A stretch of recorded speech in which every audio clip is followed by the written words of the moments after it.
Welcome to the Julie Salant Podcast, the place to reconnect to your heart and live your soul purpose.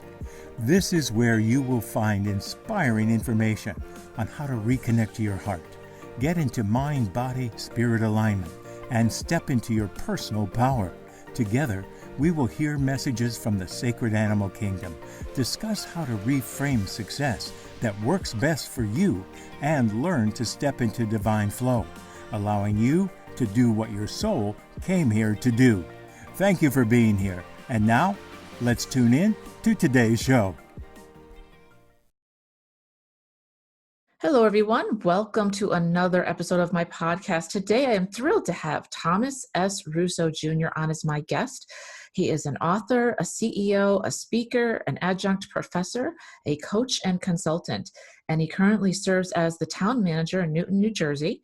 He has over 13 years of dedicated service to the county seat of Sussex County, New Jersey, with over 22 years of experience in municipal and county government. But what we talk about is something super interesting. He's basically a recovering politician's guide to Christian living. He shares stories about his spiritual journey, how giving up New Jersey politics and becoming a born-again Christian turned his world upside down for the better. He's faced quite a few challenges in life, and his amazing books, There's No Politics in Heaven, is something we discuss thoroughly. So welcome to the show. Hey everyone, it's Julie Salant. Thank you so much for being here. I am super excited today. I have Thomas Russo here. He is actually someone that I met recently. He has an amazing book. I'm just going to hold it up because I've started it. There Are No Politics in Heaven. An amazing book and so timely right now, my friend, for the time that we're talking about. I don't know when you'll see this, but we're going towards November. And as I mentioned, he's an author, a CEO, a speaker, adjunct professor, a coach, a consultant, town manager in Newton, New Jersey. He's got many years of dedicated service, but what's more interesting to me is his personal and compelling story. Welcome to the show. Thank you for being here. No, thanks for the invitation. I appreciate it. Absolutely. I would love it if you would start our listeners at maybe, you just have so much that you can speak on, but I know you have overcome so many obstacles and challenges, starting from when you were young with bullying and then, making progress throughout your career. And I know right now so many people we talked about our faith before in God and how that's helped us. And I know right now so many people are awakening. And I thought maybe you could start where you feel comfortable in terms of, I'd just like to maybe you could just give a quick word to them before we dive in deep into your background as to if they feel like things are falling apart right now, so many of us do, that are just awakening. What advice would you give them? Sure. I appreciate the opportunity. I think the reality is, there's two kinds of people. There are people that we see in daily life that are struggling from addiction or emotional issues or mental health issues, right? And we see them, we encounter them. They could be family members. And then there are people, and, it's kind of, you can tell that they're going through something difficult. And then I think there's the rest of us and I used to fall into this category where everything on the facade was perfect. Everything looked fine from the outside, but emotionally, spiritually, I was suffering quietly. And that's the type of person I was. I just think a lot of people, especially now going through a pandemic, going through political and civil upheaval in terms of society, I think a lot of people are suffering in silence. And when I wrote this book some time ago and published it recently, I wanted to share my story because I was the one who had the successful career, had the successful marriage, the affluent lifestyle, whatever that means. But inside there was an emptiness. There was loneliness, there was anxiety and depression, there was thoughts of suicide. So, all that glitters wasn't really gold. And I just got to the point where once I, went through my journey of faith and perseverance, that I wanted to share my story because I wanted to help at least one other person. And I hope that, publishing the book and, speaking to people like you and doing other podcasts and consulting and the things that kind of came from the book, the beauty from the ashes, I think I've been able to impact the lives of other people in a way that my political career never really could do. And that's what the book is about. I resonate with that so much because I was the same person. I had the great job at a big insurance company working for an SVP, making the money and, the top floor Right. office and all that stuff, but I was miserable every day. And I felt Right. like I wasn't using my gifts and I felt like I was dying a little inside. And I think so many of us try to be strong and keep charging on, but inside there has to come a point where you say, I'm so unhappy and I'm miserable. And how can I fix this? Tell me a little bit about your journey and how you made some of these amazing changes that you did in overcoming these obstacles. So I'm going to take you back to the womb. And this is just how the story goes. So, born in 1972 to a lower middle class family in New Jersey. For some reason, very early on in childhood, I had the political bug. So my joke is and was that when other kids were doing coloring books, I was coloring electoral college maps as a kid. Not exactly normal, but is Florida a red state or a blue state? Is it a purple state? Like, these are the things that occupied my childhood. And that's just the truth. So for some reason, that was just the bug. That was the interest. So, I was a Reagan baby. I was a Tom Kean baby when he was governor of New Jersey. And I just admired individuals that could motivate people with their public speaking and, people that were in public service. The challenge that I had growing up was that when we moved from Lincoln Park, New Jersey to Parsippany, where I spent most of my years, I suffered from obesity, not uncommon, especially nowadays. And, I spent most of my childhood being ridiculed and made fun of and picked on and, the usual routine of things that happen to other people. And, pun intended, it really weighed heavily on me, both in terms of the weight and also emotionally, right? Am I good enough? Am I worthy? Sense of a belonging, like what group do I fit in, right? Because in childhood, we always seem to fall into some category or group. You're in this group or that group, smart kids, athletic kids, or whatever. So I just had a lot of emotional challenges that I internalized growing up. And it wasn't until senior year of high school, and I'm jumping around in the story, but senior year of high school, I decided to starve myself so I could lose the weight because I didn't know what else to do. So between junior year and high school, I lost about 100 pounds, and it was a very rapid transformation, and it kind of happened from the end of one year into the beginning of the next. So that when I started, between sophomore and junior year. So when I started my junior year of high school, like people didn't even recognize me. Wow. And it made me very happy and it made me very sad because the joy was, oh, wow, they really like me now, right? Like I'm accepted now, right? Because I fit their mold. Right. And the sadness was, well, I really didn't change who I was, right? My values didn't change. My sense of humor didn't change. My intelligence didn't change. I was always a gifted student academically. So I was a smart student. But the sadness was, okay, if you give the world what they want, they'll accept you and they'll like you. And so then the challenge became, I went away to college and then I came home and finished up at Rutgers. And then I went to graduate school because I didn't want to be another lawyer in politics. And probably the worst thing somebody could do with self-esteem issues was to go into politics. Because, and we talk about it with the book, that unfortunately there are a lot of people that use politics to fill that void. Because now you're getting on a stage, and I ran for local office, but I was the youngest ever elected in my town, and my town is one of the largest in New Jersey. So here you are, somebody who just lost weight, just kind of found yourself and your ego and your self-esteem, and then you go into a political career where it's all about parties and women and donations and lawn signs with your name on it and bumper stickers. Like, talk about an ego trip, right? I mean, if you're not grounded in reality, politics can really do something to your head. And I spent a lot of years in politics and government.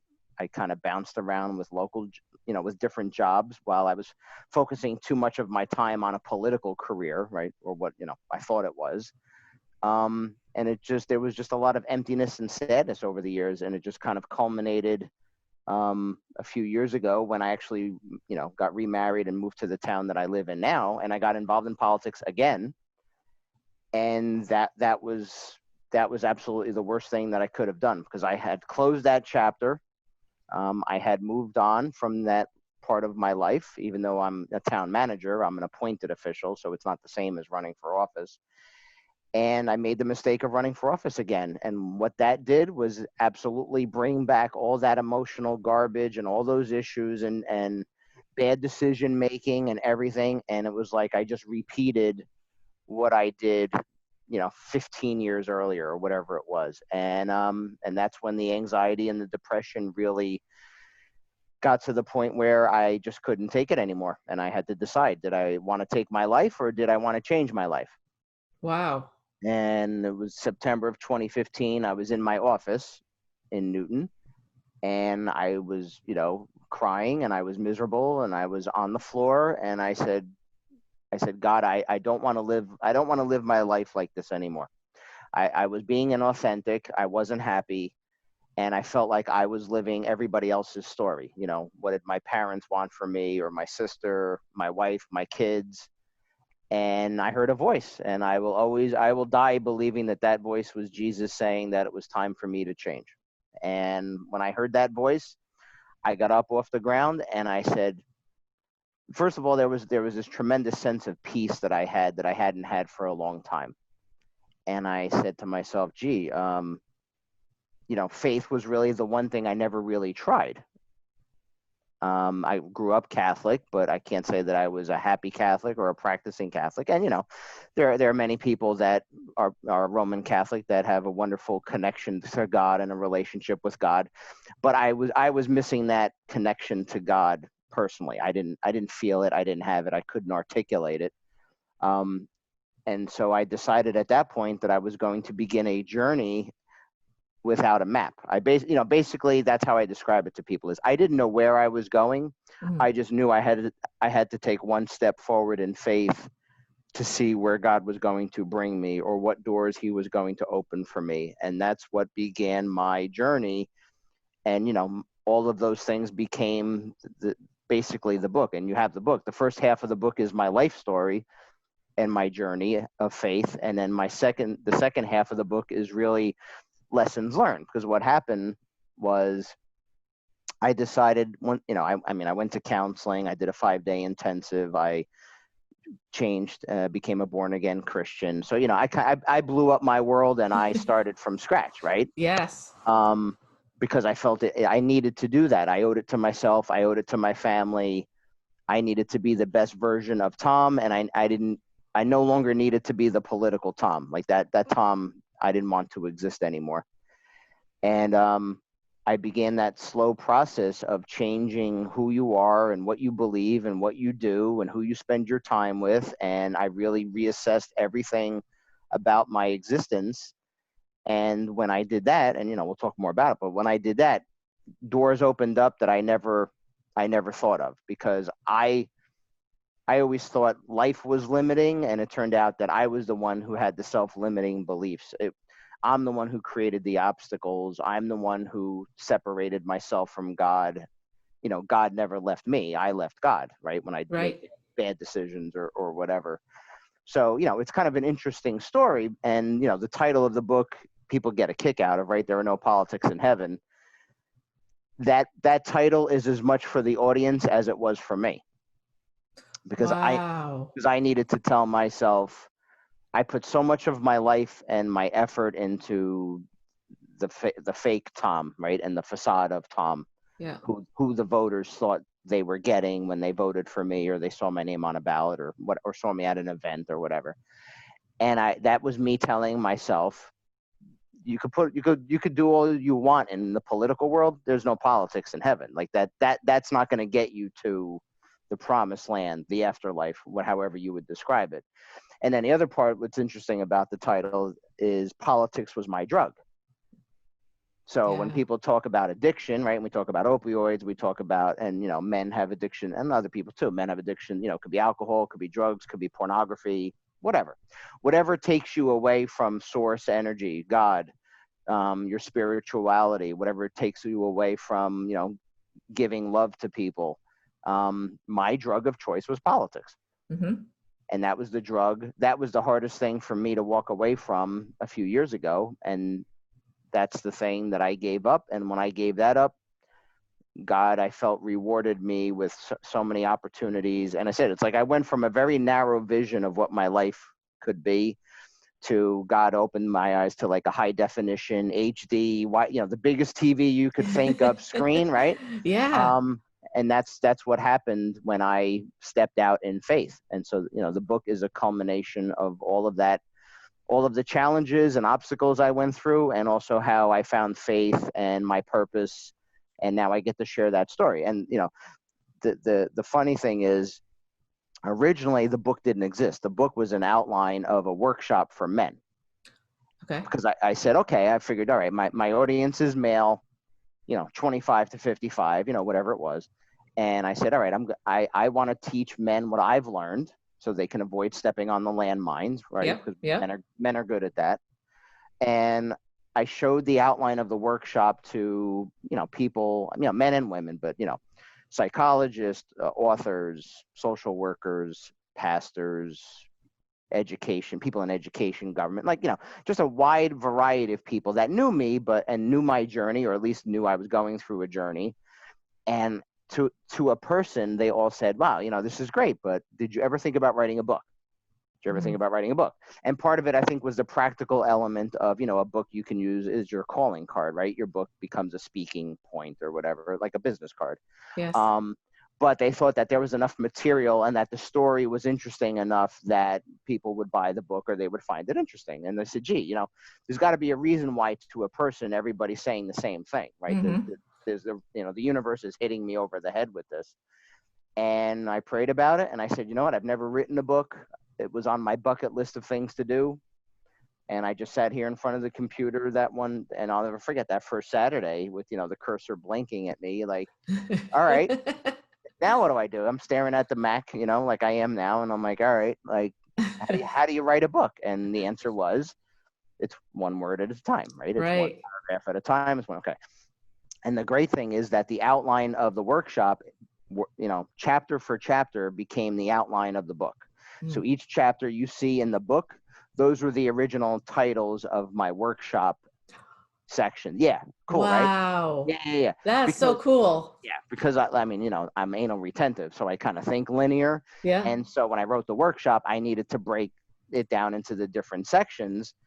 And then that became the logical progression into each chapter, right? The chapter about the womb was warm, right? That's, for chapter 2 and all these other ones. Like the titles were already written and the content was really outlined in bullet form. So then I just needed to create the narrative into the book. So, wow. It took me several months of writing the book. My best friend growing up edited the book.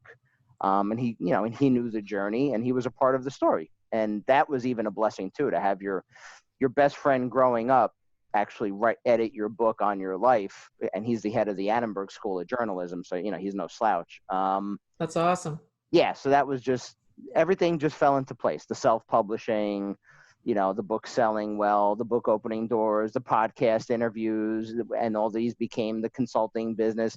Like, it's a great story. And what I tell people is, look, I know I'm a hard worker, I'm educated, the whole thing, but it's like, look, I want to inspire other people to find their peace and to find their purpose. It doesn't have to be my story, but everybody's got a story. Everybody's got a challenge. And my whole point is, if I can do it, you can do it too. Mm-hmm. It's going to be hard, and some days are going to be uncertain. And honestly, some people in your family aren't going to understand what you're going through, and your spouse might not, and your kids might not. But you can't be a great spouse or a great parent or a great author or a town manager if you're not comfortable in your own skin and you're not happy with yourself. Like, you can't give away what you don't have. So if you don't have self-love and you don't love yourself, you can't love everybody else. And that's one of the biggest lessons I learned was, wow, I couldn't look myself in the mirror years ago, right. because I was that inauthentic. And when I went through this journey, I said, you know what? I love who Tom Russo is. because I defined who I was finally, and I didn't let the world define who I was. And my definition got away from my title and my salary and my position, like you talked about, the C-suite people, right? That's Yeah. me. Right? I'm Yep. the C-suite guy. But now I'm a man of faith, first and foremost. And so I used to have, and we'll talk about the pyramid as a visual, but I used to have the pyramid inverted. I used to have me, because I was the center of the world, of course. So me, and then everybody else or whatever. And then eventually God was in the list somewhere. Right. And then my joke is I used to be on the throne until God kicked me off, because that's what God does. It's like, oh, What he you think, does. oof. But I needed the kick in the rear end, and I needed to get off the throne, and I needed to put God first. And when I put God first, everything else fell into place. It's amazing how that simple change in my life and that mental shift affected everything else. So I used to spend my life, I bet you like a lot of people now, oh, I really need to lose that last 15 pounds. I wish my job was this or that, or I wish my marriage was this or that, or I wish, like finances, like you name it, like all the things that we worry about and go through. And I realized that if I had God first, all these other things would work themselves out. Right. Instead of the other way around. I always used to put God kind of on the back end of the list. And unfortunately, my results demonstrated that, right? The challenges in a marriage or relationships, the challenges financially or health wise, recalibrating the order of who is or what is important gave me the ability and the fortitude to manage those other things. Because I think we make the mistake, and I think we do it a lot with children, that, life is going to be perfect. Mm-hmm. Yeah. Or you're not going to face challenges. I mean, look at the pandemic for the last 6 or 7 months. Talk about a challenge, Yeah. right? It's a challenge that impacted everybody: families, couples, children, businesses, government, elections, entertainment, sports, right? You name the segment, there's an impact from COVID and from the pandemic. Yep. So, we gotta learn to teach people adaptability and resiliency, that the challenges are going to come, but how do you manage them? And I teach people now, because it worked for me, I teach people to choose God in all things and to make faith the cornerstone of all their interactions and all their decisions. It makes life a lot easier. It makes it fun. And I think it really helps set the table for you to persevere, because that, like I said, right now, people are struggling, and we really need to give them hope, because Yeah. without hope, Exactly. without hope, there's nothing. Exactly. Talk to me a little bit about the pushback that you got, because I know that I personally in my life gotten pushback when I've made changes like this. You can have a spouse, you can have children, you can have friends that you've known forever that all of a sudden are like, you're acting a little differently, or something's different. And even if you tell them, sometimes they still are like, well, whatever, they don't want to hear it, or they don't really understand it, or they don't care to. There's a lot of reactions. What kind of pushback did you get when you changed like that, and how did you handle it? Well, the challenge is, and I said I speak from a Christian worldview, right? Okay, so yeah, there's the people that are out there that make fun of the Christian faith in general. Mm-hmm. There are the people that in your life that might want to pull you back into bad behavior. It's the recovering alcoholic whose friends, well, one drink won't, or one joint won't, or you know what I mean? Like Right. they're very good at making excuses, like, yeah, but it's only one time, or it's only an affair one time, or it's only one pornography website, or whatever. It's like sometimes you're surrounded by enablers and people that will justify bad behavior or things because they want somebody to hang out with and to do those things with. I hate to say it, but it's like a selfish perspective. And yeah, the challenge becomes having that perseverance and that ability to, and it's hard, having that ability to walk away from a friendship or a relationship or maybe an activity. And yeah, and one of the things I wrote in the book that I learned from some interviews I did with some psychologists and others is there's often a lag time between you making changes and living a different life and how people, especially those closest to you, how they kind of interact with you and think about you. It's almost like, and I talk about it in my book, it's almost like they're reliving an old TV episode and you're already on to the next season. You know what I mean? Yes. I mean, that's kind of, 100%. that's how Yes. I describe it is, and, I talk Yes. about Netflix, right? And it's like, and they've done studies about that. When people change behaviors and attitudes, sometimes the ones closest to them are the ones that have the slowest time, because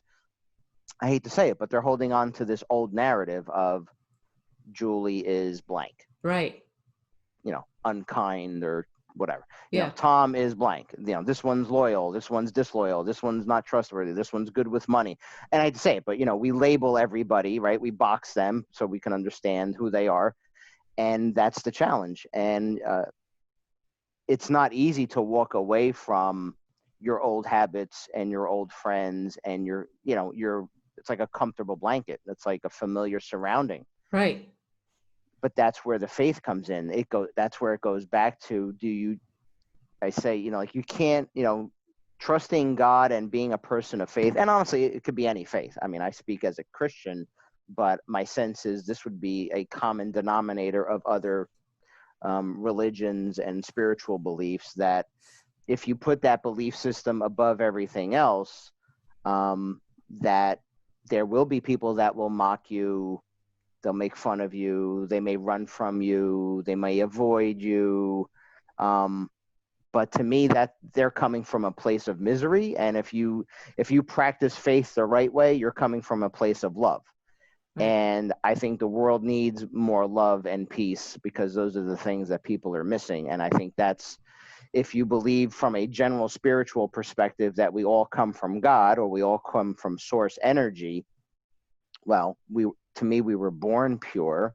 If God is love, as I believe, then our job as believers is to push out what we were given, right? And I talk about that in the book. Yeah. We were given love, we were given joy, and all these things. That's what we need to push out. If some people are offended by that, or some people can't understand that, you wish them well, but that's their journey. Right. And you respect where they're at in terms of their faith or their spirituality.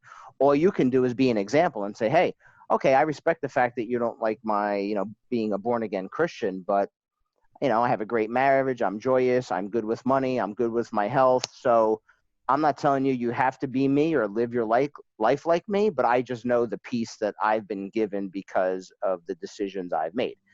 So sometimes you just have to be an example, and you hope the people you love and will catch up to it. A lot of people at work kind of noticed a transformation in me, because I used to be very quick on decision making. I used to have a chip on my shoulder. I had a holier than thou attitude because I live in an affluent town and I was an elected official.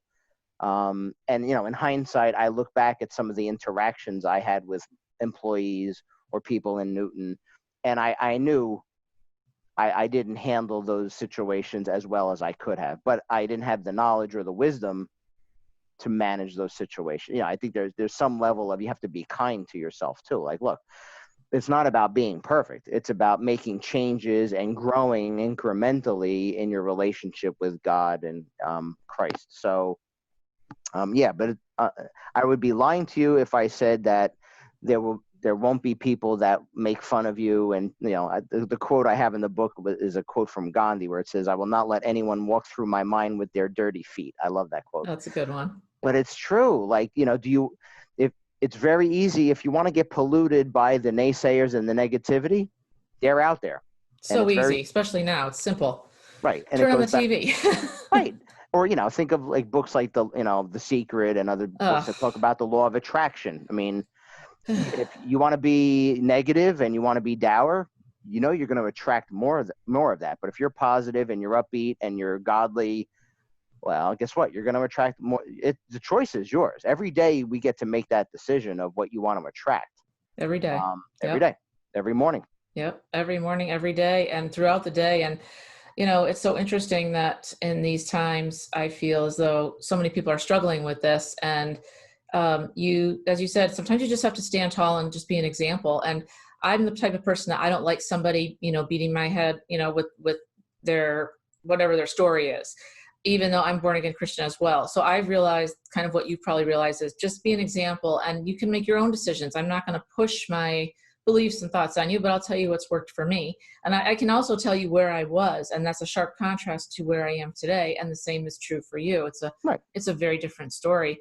What I'd love to know what your thoughts are. I'd like to jump into the book, but before we do, I have made it a practice lately to turn off the TV because politics has just been spewing so much hate. It's just like two kids that are just throwing mud at each other, it feels like. And it's getting to the point where I'm like, I just don't want that in my life. I don't want to be so negative. So I've actually stopped watching some of the shows. And this includes Fox, and this includes MSNBC. It doesn't matter what side of the fence you're on. Right. What are your thoughts on today's politics? And then we'll dive into the book. But it's getting kind of crazy out there. I'd love to know what you think, because you've got the inside track. Based on your experience. The problem with today's politics is, from a purity perspective, it's not about problem solving. It's about demonizing your opponent enough to motivate your base. Yes. So that you hope you eke out a win. And this is true on both sides. I'm sorry, it's really, you can't refute it. And I always tell people, because people sometimes will make the mistake of saying I'm still in politics, and I go nuts, because I'm like, oh dear God, don't wish that on me. Like, what are you, nuts? I said, I'm an appointed official. I don't run for office. My name's not on a lawn sign. Like, don't even. My job as a town manager, as an appointed official in a nonpartisan town, by the way, is to problem solve. Newton pays me to figure out if this is going on, why it's going on, and how I can make it better. Okay. So to me, you should extrapolate that out to the federal level of, I don't care if it's taxes, I don't care if it's the environment, I don't care what the issue is. The problem is, one, we don't have term limits. Sorry, but I agree, 100%. That's part of it. So you have people that made careers out of what was supposed to be a seasonal thing, where citizen legislators would go to Washington, would work on issues, and then go back to the farm. Like, it wasn't supposed to be a 40-year career. It wasn't. And that's true at the local level too. So you need more people who are willing to put the party garbage aside and just focus on the issues. But here's the problem. It's the party labeling that prevents that from happening. And I always go back to, and I've done this in my speeches, when George Washington gave his farewell address. Now we're going back a ways. He talked about two things predominantly in his farewell address. And one of them was warning us about foreign entanglements, which he was right about. Okay. Nation building and all these other things that haven't worked. And the other was the challenges that would be evident because of a two-party political system. The man was right. Wow. So you have people today that are more worried about, well, you're a Republican, so I like you, or you're a Democrat, so I hate you, or vice versa, whatever it is, instead of trying to find that common ground. And let's take it one step further. And this is, more of a lightning rod for people, civil unrest because of law enforcement. Yes. Okay. I think anybody can reasonably say that, are there opportunities to make race relations better in the country? Of course. Of course. Are 99% of the police officers good police officers? Yeah. Statistically, they are, because there are millions of interactions on a daily basis, because, I think there's 500,000 law enforcement officers in the country. So every day, think of all the interactions. It's not just traffic stops, it's other types of things. So are there bad apples in law enforcement? Sure. And there are bad apples in the medical world, in the political world, and in every field. There's honest plumbers, there's honest electricians, and there's bad ones. The problem is law enforcement, they're put in a power position and they're put in an authority position, so that when they make mistakes, people die, right? That's where it goes. Right. So I tell people, I said, instead of worrying about which lives matter, I said, how about we focus on building relationships in communities of color between residents and business owners and law enforcement, so that the first interaction they experience with a cop isn't license and registration. Right. But that's the adaptive challenge, and that's the hard work that you have to do on a daily basis. I mean, what I'm saying is very logical, and you understand this, and the people that'll watch this will get it. Yep. But try to say that intelligently and have a conversation with all the political noise, right? Because it's easier to say Black Lives Matter or Blue Lives Matter, and you know what I mean? Like that's easier. Yeah. It's a slogan, it's a tagline, it's sexy, it raises money, whatever. Right. I look at it from a problem-solving view, like there, you're never going to get a perfect civil society. Like it doesn't exist. To me, that's heaven. Like that, Right. that's the afterlife. So what can we do to improve things, and what can we do to make things better so that human beings, regardless of their color, feel comfortable interacting with people that don't look like them, Mm-hmm. regardless of whether they're wearing a uniform and a badge, or they're a teacher, or they're a plumber, or whatever their profession is. Building that kind of respect, building that kind of love and understanding, rather than just standing on opposite sides of a street with picket signs saying I'm bad, I'm good, you're bad. Right. Right. No, But you're you're never really. going to solve that. It's never going to be solved.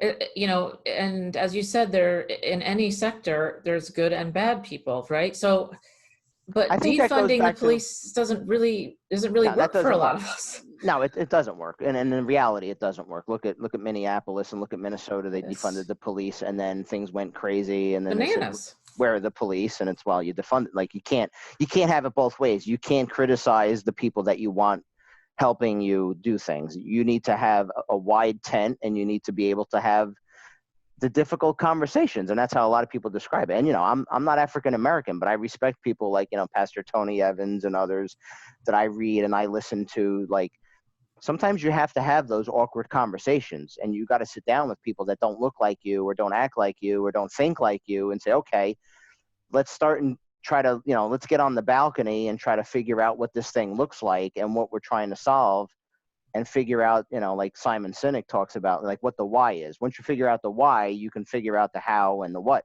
Right. So if we want to improve community relations, we want to improve communities of color, we want to improve the way the police interact with individuals that don't look like them or whatever.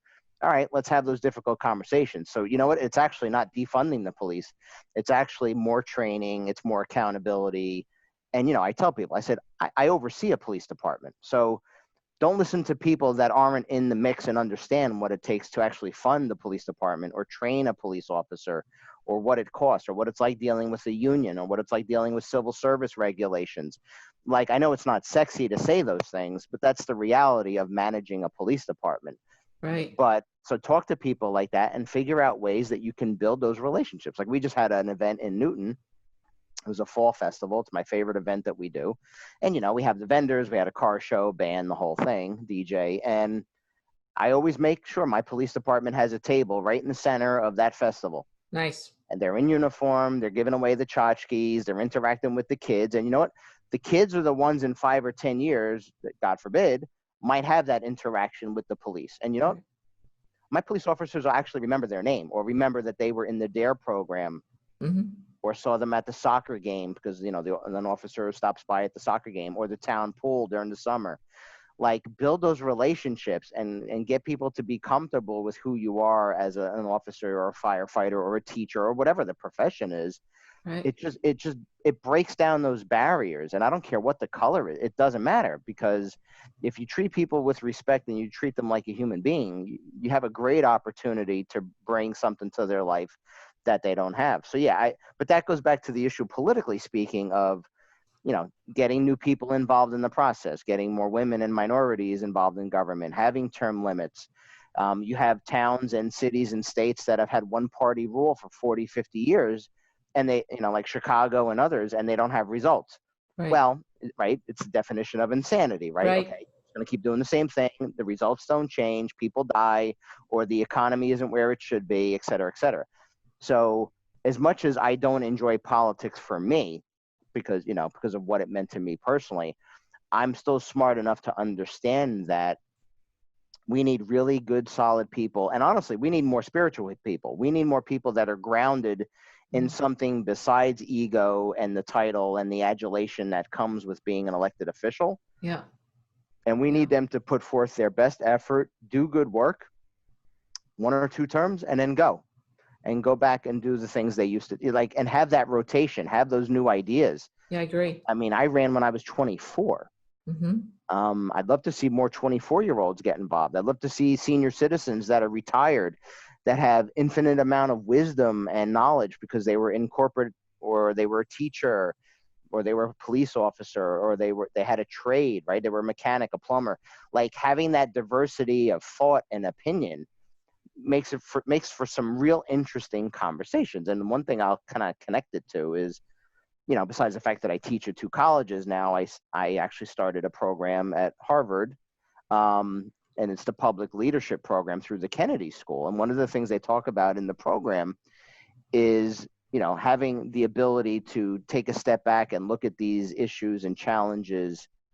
And they call it, and I mentioned it before, like, you go on the balcony and you get kind of that bigger perspective of, who's involved and what are the issues and how can you empower people to solve their problems, so that it's not just elected officials dictating what's going on. You want to include the community in dialogue. And it's a very interesting way to look at problem solving that I kind of took for granted all these years. But one of the interesting things about the program is I met people from all over the world through this program, and it really opened my eyes to look at things from a different lens. And I think that's something that's missing in modern day politics. So the fact that you mentioned that you can't sit there and watch Fox or MSNBC, join the club. Yeah. I think most of us are in that boat. I might watch it for a little bit each day. I actually flip between all the channels. And yeah, it's funny because MSNBC will say this, CNN might be a little bit different, Fox is over here, Newsmax is over there. I mean, it's funny. And it's the same every day. It's every single day they're on the same train. So, that's not going to change. But I think how we hold elected officials accountable at the local level, how we demand, and, I think the reality is you could make the argument on both sides, whether you're a Trump person or not, or whatever, Biden. I think everybody would enjoy an elevated discourse and a little better tone from all the parties. And I think an emphasis on problem solving where we find common ground, instead of saying, you like Social Security and this one's going to kill grandma, or tax cuts are good or bad, or the rich people are good or bad. It's like, we just spend all of our time just labeling everybody good, bad, good, bad, good, bad, instead of saying, all right, well, what would a reasonable person say if I'm Jeff Bezos and I'm making $100 billion a year? I think even I, as a Republican, could make an argument that he should probably pay more in taxes than a school teacher. I would think, just maybe. Right. Now, but I'm not saying the guy should have an 80% tax rate. You know what I mean? No, so just make it fair. Make it fair. Like, you can have that conversation and then start to winnow it down to what you think might be reasonable, what might be fair, and then move on to the next topic. But it's not easy. But it's in a way, it's very sad for me because I spent so many years in politics to see what it's become and to see what it does to people. I'd be lying if I said it doesn't give me it doesn't bring great sadness to me about where it stands right now. Thank you for listening to the latest podcast. This is Julie Salant. If you like what you've heard and you'd like to go deeper, there are 2 ways that you can work with me to get personal one-on-one coaching or to receive an animal reading. Click on the link below to set up a time with me to talk. You can also check out the Spiritual Cafe. That is a membership-based group that I have with a dear friend of mine, where we talk live monthly and give you information on elevated consciousness, answer your questions, and help you move through life with clarity and conscious decisions. Looking forward to talking with you soon. Thanks, Julie.